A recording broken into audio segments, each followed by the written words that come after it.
Welcome back. More tech titans coming to kiss the ring after years of sabotage. Meta's Mark Zuckerberg visiting President-elect Donald Trump at Mar-a-Lago. He says that he wants to, quote, support the national renewal. Here to weigh in now, Joe Concha, Fox News contributor. Great to have you here on set. Hi. Do you buy this sort of new relationship, or as Brian would say, is Mark Zuckerberg trying to Zuckerberg? Oh, that's very good. Is that a good one? So borrowing. If it's good, I came up with it. If it's not, I know nothing about it. Is Well it done. real, or is he just sucking up? It's as real as Joe Scarborough and Mika Brzezinski going down to Mar-a-Lago to reset the relationship. They know that Donald Trump's coming into power, and you got to play ball. Mark Zuckerberg knows this, and he knows that an administration like we're seeing with Elon Musk, Vivek Ramaswamy, all these cabinet members are all singing from the same sheet of music. And Facebook, if they try what they tried in 2020, as far as manipulating media, oppressing certain messages, certain accounts, they're not going to get away with it this time. Mm-hmm. Joe, what do you make of this movement now? We're seeing this with several Democrat AGs. Mm-hmm. We're seeing it with several mayors.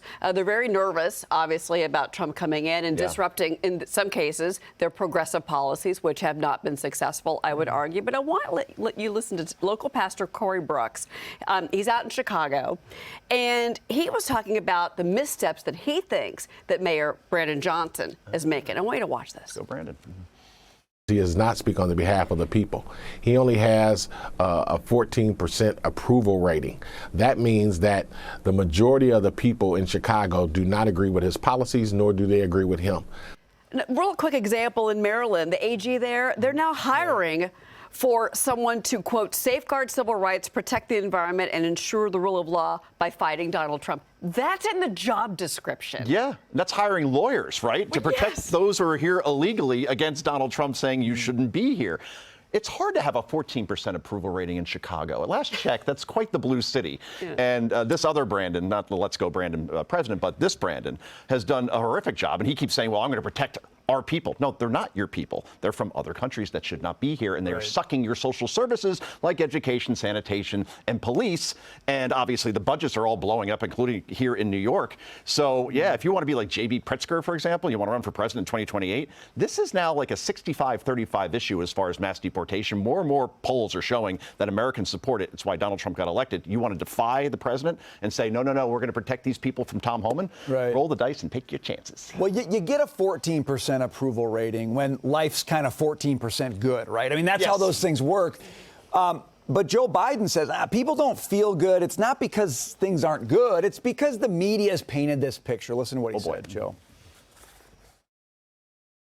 I can think about it.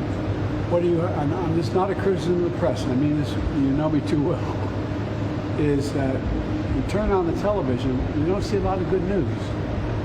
Even the stuff that is good news doesn't seem to sell very well. And so when you turn on TV, everything looks bad. Everything looks bad.